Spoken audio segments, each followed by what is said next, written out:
Now, as you guys probably already know, potions in Minecraft are pretty amazing things. I mean, they allow you to see in the dark, survive lava, and run faster than Forest ever could. But here's the thing, brewing up potions is a massive pain in the backside. I mean, you have to place in all of the items in the correct order. Obviously, you've got all of the water bottles that you need to use. It's a little bit of a challenge. So that is why I've decided to design this thing right here. Now, this is the ultimate potion brewing station. As you can see, it uses a whole ton of redstone resources. This is a really big redstone contraption. We've got pistons, comparators, redstone torches, repeaters, hoppers, droppers, pretty much every single redstone component in the game. This is one of those things that you're definitely going to be building towards the end of your world. You're not going to be building this on the first night.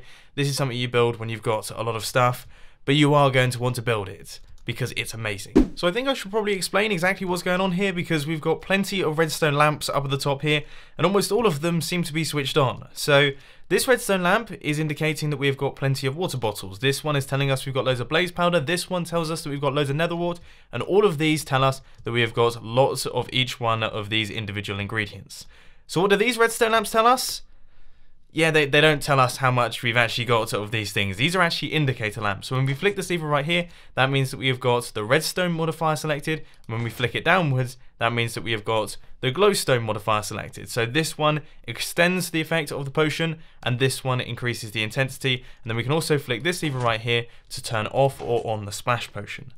So I think my set of potions, I want it to be a splash potion, I want it to have the glowstone effect, and I think I'm going to go for maybe strength 2. Strength 2 seems like a good one. So I'm going to hit this button right here, and we should see that our brewing stand will fill up with the water bottles. We now have nether wart dropping into the top, and if we pop around the back and take a look in this hopper, we have got blaze powder, glowstone, and then we have got the gunpowder as well. Let's let this rock on through. So the gunpowder is just dropping its way into the system. So far we've got strength 2, but of course we want to have strength 2 splash potions. And then once this thing makes its way right the way down to the bottom, we should see that they will be converted into splash potions, and then they will be taken out of the brewing stand and placed into the chest down at the bottom. And I can promise you that rain isn't part of this system. It just so happened that it started raining as this thing finished brewing. So how on earth does all of this function? Because right now it's all looking very magical. Well, when you hit the button, one of these droppers right here will be powered, sending its items up into the hoppers. Now that's the ingredients for your potion. But here's the thing, lots of things have to happen before the ingredients of the potion actually reach your brewing stand. So first thing that happens is this redstone line right here is powered, which sends a signal up through into this dropper, which sends its items into this hopper. So that will send the nether wart into the brewing station. Then what will happen is this redstone line right here will be unpowered, allowing 3 water bottles to drop through into our brewing stand, but also this hopper down at the bottom will be locked to stop those water bottles dropping straight out the bottom of the brewing stand and making their way into the chest. So the water bottles should stay inside the brewing station. Then the nether warts will make its way into this hopper, and then the ingredients of the potion will also be sitting in this hopper right here, which will power this comparator, which will also power all of this redstone circuitry, which once again will lock this bottom hopper to stop any of the potions falling out the bottom until they have finished brewing up.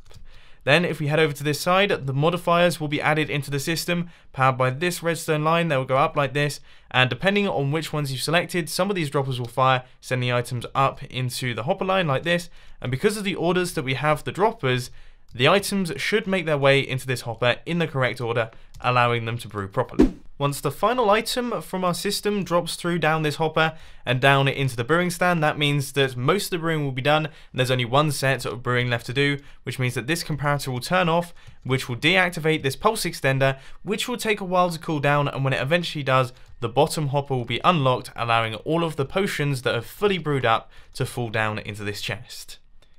Now I know that was an extremely complicated explanation that you guys are probably struggling with right now. So there is a world download down in the description if you do want to check this thing out in a little bit more detail. But now let's crack on with that tutorial.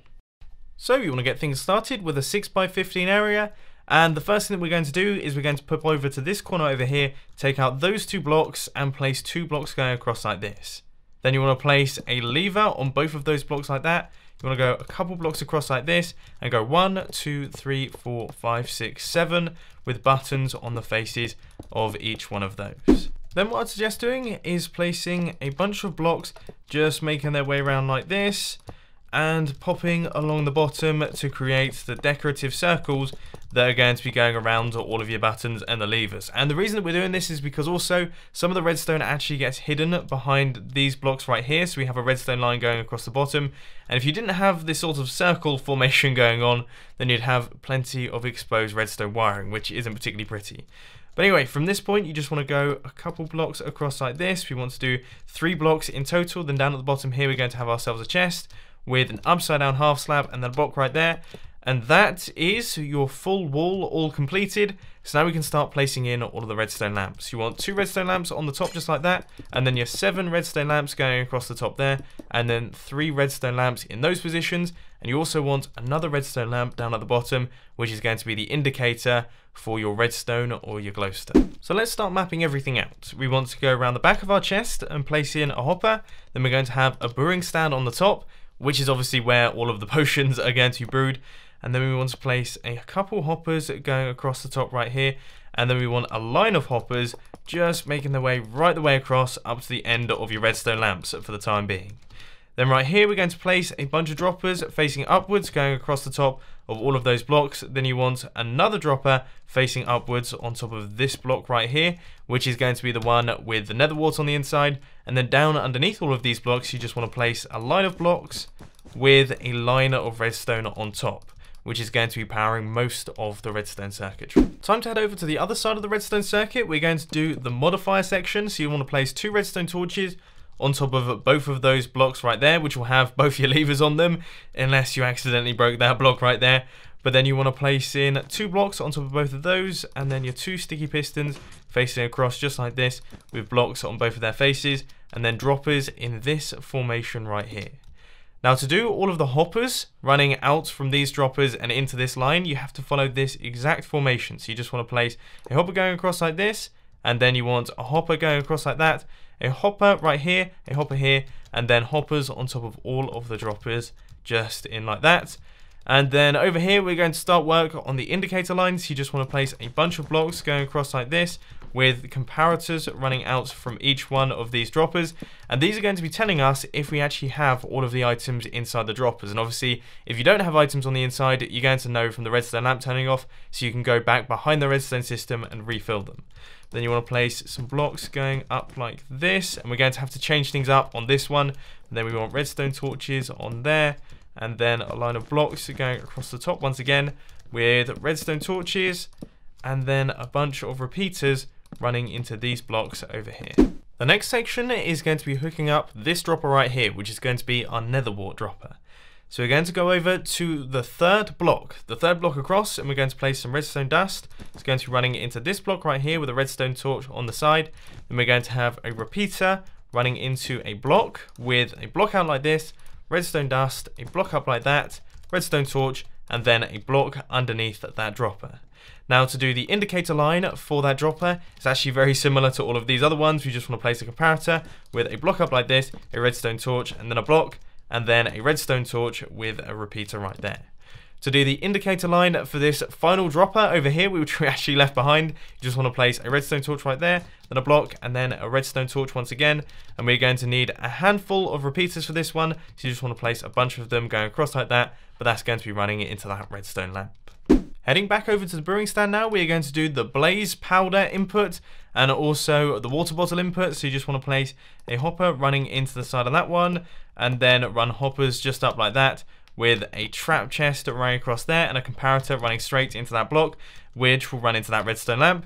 And then on this side, we just want to place a bunch of hoppers going into the side of that one, and then traveling upwards like this with a hopper out the back there, and then a chest running across like this with once again a comparator running into that block right there, which will be the indicator light for our water bottles. So this one right here is for the water bottles, this one right here is for the blaze powder, and this one over here is for the nether warts. Then we've got all of the ingredients, and then we have the indicator lamps for our different modifiers as well. We're making good progress now. I'd say we're about 2/3 of the way done. The next thing that we're going to do is we're going to do the water bottle dispensing circuits. The way that we're going to do that is placing a block next to this redstone dust with redstone torches making their way up like this. Then we're going to have a block next to that hopper, and then 2 blocks going across like this with redstone dust next to that redstone torch, and a repeater set to 4 ticks running into that block right there.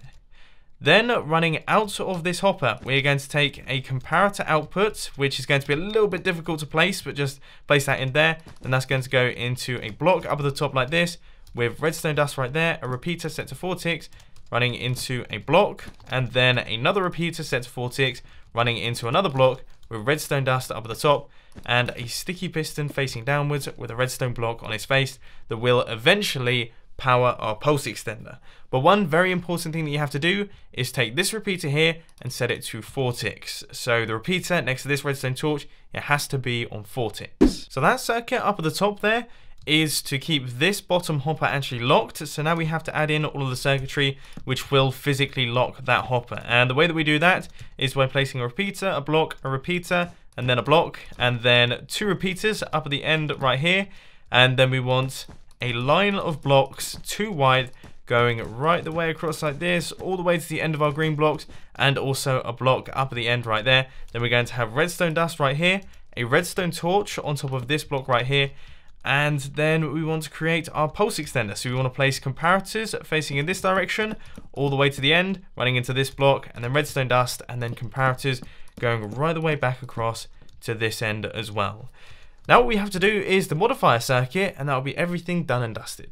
So let's make our way right the way down to the bottom here and place 2 blocks like that, redstone dust, and then a repeater which is going to be running into this block with a redstone torch, and then a block here, then another redstone torch right there. Then you want a redstone torch there, a couple blocks making their way across like this, redstone dust, and then a repeater on both sides running up into blocks, and then redstone torches on both of those. And believe it or not, ladies and gentlemen, that is all of the redstone completed. Now I know that this over here looked like a really complicated redstone circuit in the beginning, but you have to admit, it wasn't actually that difficult, was it? Now all we have to do is fill in all of the droppers with all of the items, and I'll make sure that you do that correctly. So on the furthest right, you need your water bottles. All of those water bottles should be inside that chest, and they should be making their way down through all of the hoppers and ready to go into the side of your brewing stand.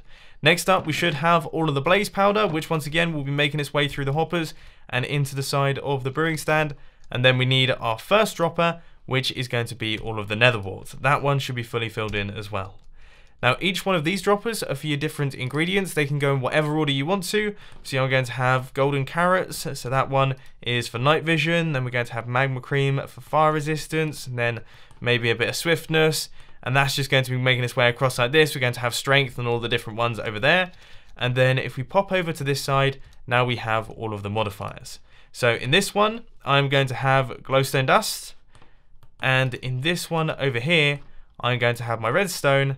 And then in the furthest dropper, I'm going to have my gunpowder. I just spent ages scratching my head trying to work out why this thing didn't work. Turns out I used stone buttons as opposed to wooden buttons. These things, they have to be wooden, okay? They have to be wooden buttons, otherwise it won't work. But anyway, to avoid any confusion, I would highly suggest adding in some item frames. Also, let's face it, the item frames look really, really cool, but for now, we've got a completely blank potion brewer. And we're going to do our first test of the system. So let's just quickly make sure that we don't have any test items on the inside here. And then we're going to hit button number 3, which is for swiftness. We have got glowstone selected, and it's also going to be a splash potion.